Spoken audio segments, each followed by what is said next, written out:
Fala galera, tudo bem com vocês? Então tá bom. Galera, é o seguinte, na aula de hoje a gente vai começar a frente 2 da nossa apostila aí, né? Terceiro ano, frente 2. A gente vai começar pelo módulo 1, que é os grupos animais. Então a gente vai falar um pouquinho sobre os animais. Na verdade a ideia dessa aula é uma aula bem simples, tá? A gente estudar um pouquinho da evolução dos grupos, dos filos de animais, desde os mais simples, dos mais primitivos até os mais complexos, os mais derivados. E aí depois disso, os outros módulos que virão nessa frente, a gente vai falar um pouco sobre anatomia e fisiologia, tanto dos animais quanto dos humanos, tá? Então a gente vai ter a anatomia comparada e a fisiologia comparada dos animais, beleza? Então, essa primeira aula aqui a gente vai falar um pouquinho sobre os principais grupos. A primeira informação que a gente tem aqui é para a gente diferenciar o que é um animal parazoário de metazoário. Muito bem, o que é um animal parazoário? É um animal que não apresenta tecido verdadeiro, tá? Eles não têm tecidos no seu organismo, no seu corpo. Esses animais, eles têm o quê? Na verdade, eles têm um conjunto de células. Essas células são especializadas, cada célula desempenha uma função, mas o corpo deles todo é feito por esses tipos de células padrão. Não há uma diferenciação, então a gente chama isso de tecido primitivo. Tá? Eles não formam órgãos, eles não formam sistemas. Não é igual a gente, nós somos um organismo complexo, onde tem sistemas com órgãos, né? Tipo o sistema respiratório, tem o pulmão, tem o diafragma, o sistema circulatório, tem o coração e por aí vai. Esses animais parazoários, então, eles são animais extremamente simples, portanto eles não apresentam órgãos nem sistemas. Então eu pus de exemplo aqui para vocês o parazoário aqui, uma esponja, que na verdade são os únicos animais parazoários, são as esponjas, os poríferos. Esses bichos eles apresentam então um corpo extremamente simples, formado aí por algumas células especializadas, uma delas é o coanócito, né, uma célula importante que atua na filtragem da água. Já os outros animais, todos eles são metazoários. O que é um animal metazoário? É um animal que apresenta tecido verdadeiro, ou seja, eles têm tecidos diferenciados. Tá? E esses tecidos diferenciados formam diferentes órgãos e até mesmo sistemas complexos.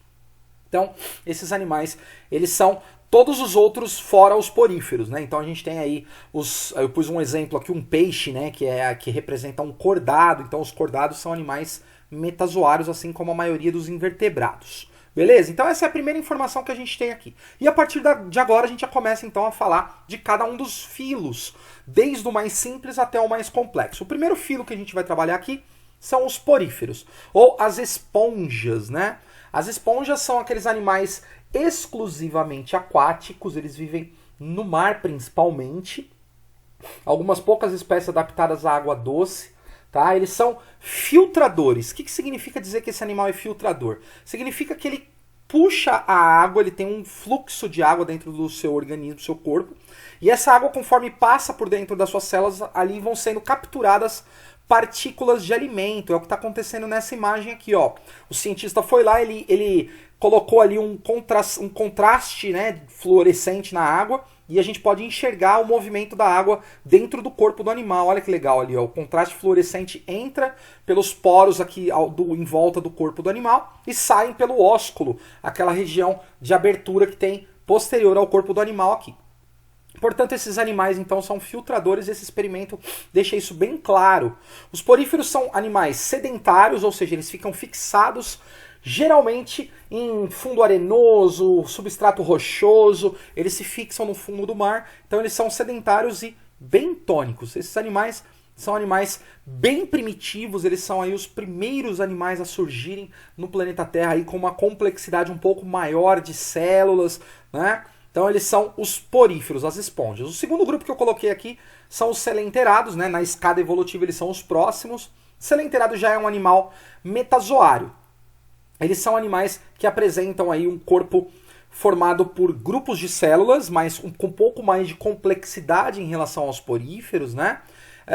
Eles são as águas-vivas, os corais, as anêmonas. A gente tem grupos de animais aqui que podem ser fixos no substrato, que é o caso dos corais, das anêmonas, e a gente também pode ter animais livre-natantes, que é o caso das medusas, da água-viva que você está vendo aqui, ó. Então esses animais eles têm vida livre, né? Eles podem se deslocar, se locomover, coisa que não existia até então nos poríferos. Esses animais apresentam já um tubo digestório, isso é muito importante, eles não dependem mais da filtragem da água, e sim agora eles passam a ter uma boca, uma cavidade gastrovascular, onde eles podem digerir os alimentos ali. Então, eles têm um sistema de nutrição bem mais moderno em relação aos poríferos, tá? Então esses são os selenterados. Aqui nós temos uma imagem de uma água-viva, né, fazendo seus movimentos natatórios ali. Aqui a gente observa os tentáculos dela, esse véu tem em volta ali uma estrutura muscular que circunda aquele véu, e esses músculos se abrem e fecham fazendo o movimento que esses animais fazem de natação. Uma característica interessante dos selenterados é que eles já apresentam também um sistema nervoso formado aí por uma simples rede de neurônio, não é nada muito complexo, mas ele já tem uma rede de neurônios aí dentro do seu corpo que conduzem impulsos nervosos, favorecendo aí várias atividades, como por exemplo a locomoção que esses animais realizam. Próximo grupo que nós vamos falar aqui são os plateumintos, tá? São chamados popularmente de vermes chatos. Por quê? Porque o corpo deles é dorso-ventralmente achatado.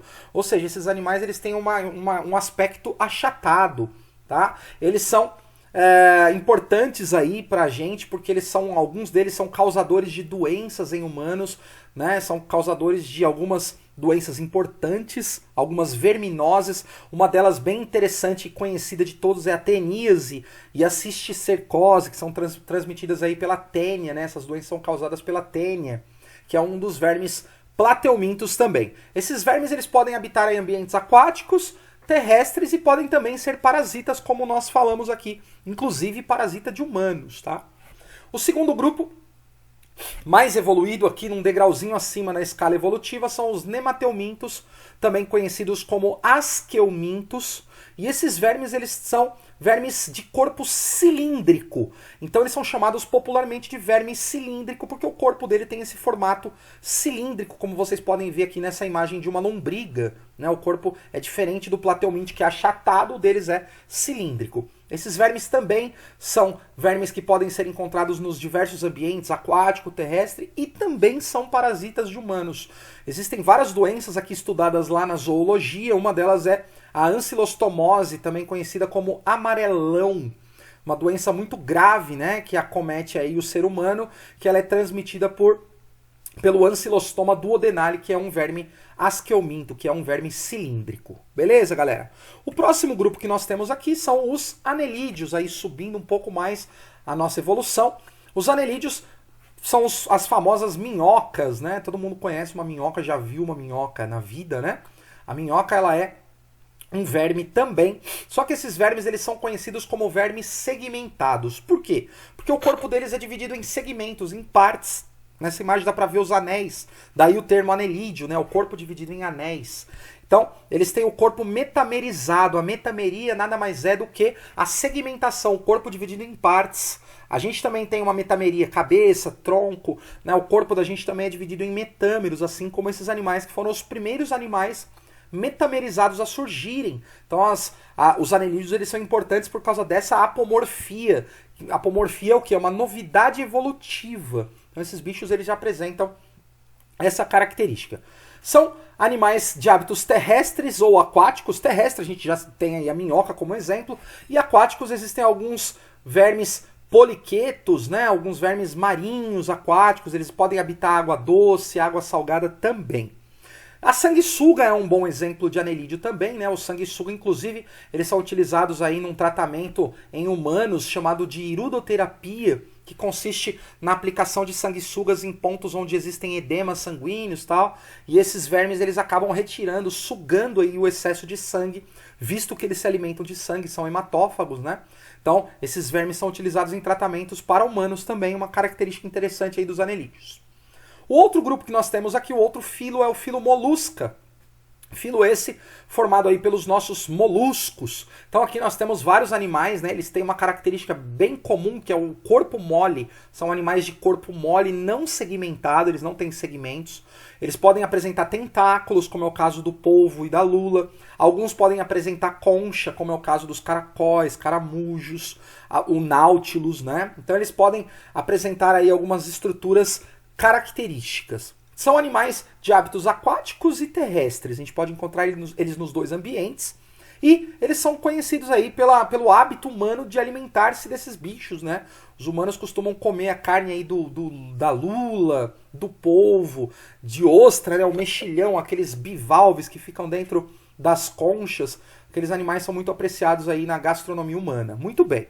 O próximo grupo que nós temos, já chegando quase no fim dos invertebrados aqui, é o grupo dos artrópodas. Então aqui dentro deste filo nós temos o maior filo zoológico. Esse é disparadamente o maior em relação à biodiversidade. Esse grupo ele tem a maior quantidade de animais, seja em número de espécies, seja em número de indivíduos mesmo. Ele é o maior de todos os filos aí dentro do reino animal. Tá? Ele é o maior grupo da zoologia.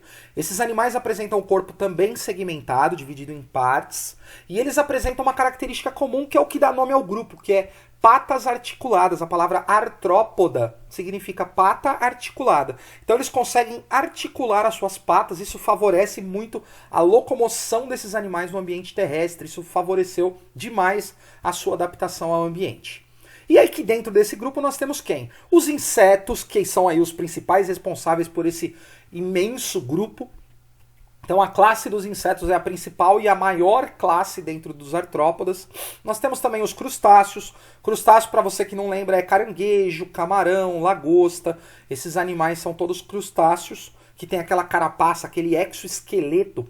Na verdade, todos os artrópodes têm o exoesqueleto, que é uma característica importante, é um exoesqueleto formado por um composto chamado quitina, que é um polissacarídeo, né, que é um açúcar.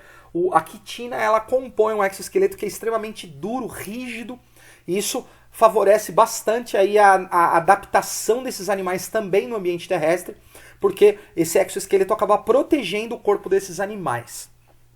Temos também os aracnídeos, escorpiões, todos esses animais pequenos como os ácaros, sarna, cravos, todos eles fazem parte dos artrópodas. Muito bem? E por último, nós temos aqui o último filo dos invertebrados, né? A gente começou lá nos poríferos, agora a gente chega aqui no ápice da evolução dos invertebrados, nós temos os equinodermos. Aqui na imagem a gente pode ver alguns dos equinodermos aqui que eu separei para vocês, né? Ó, nós temos o ouriço, aqui é o pepino do mar, aqui do lado nós temos uma estrela do mar, aqui uma serpente do mar, aqui do lado nós temos a famosa bolacha de praia, todo mundo já viu uma dessa, né, na areia? Bolacha de praia, aqui nós temos um lírio do mar. Então todos esses animais aí fazem parte dos equinodermos, são animais extremamente complexos, modernos, tá?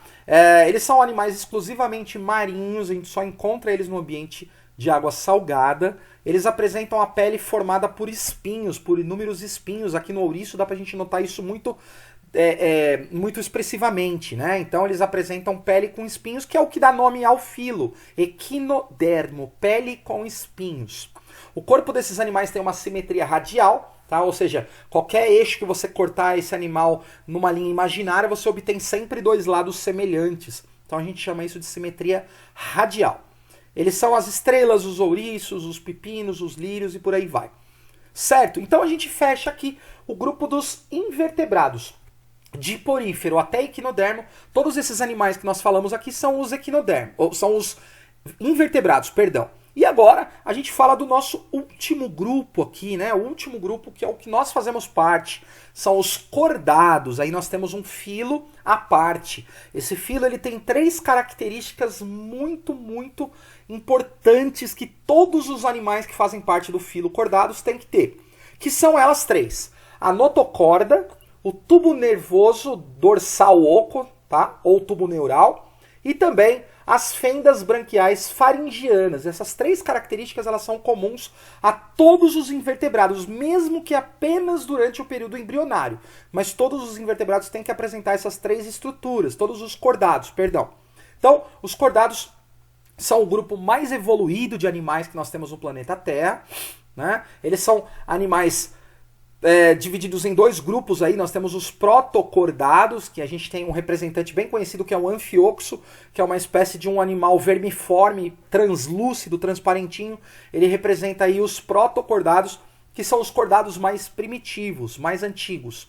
E depois essa evolução foi galgando aí os seus degraus até chegar nos vertebrados, que são os animais que nós temos bastante familiaridade aí dentro do grupo. Aí dentro dos vertebrados eu pus alguns aqui, os primatas, os felíneos, os canídeos, né? Aqui os cetáceos, golfinho, baleia. Aqui nós temos aqui os trematódeos, os cangurus lá, que são os marsupiais. Todos esses bichos, eles representam os cordados. Nós temos vários grupos dentro dos cordados, começando desde peixe, que vai peixes, anfíbios, répteis, aves e mamíferos, tá? São os grupos dentro dos vertebrados. Então eles são animais muito importantes e é um grupo muito importante do qual nós mesmos fazemos parte. Beleza? Galera, por hoje é só então. Essa é a nossa aula dos grupos animais aí, certo? Falamos um pouquinho sobre cada um dos grupos, algumas características mais marcantes e mais importantes. Então é isso. Fiquem com Deus, grande abraço para vocês, bons estudos aí, se cuidem. Até a próxima, tchau, tchau.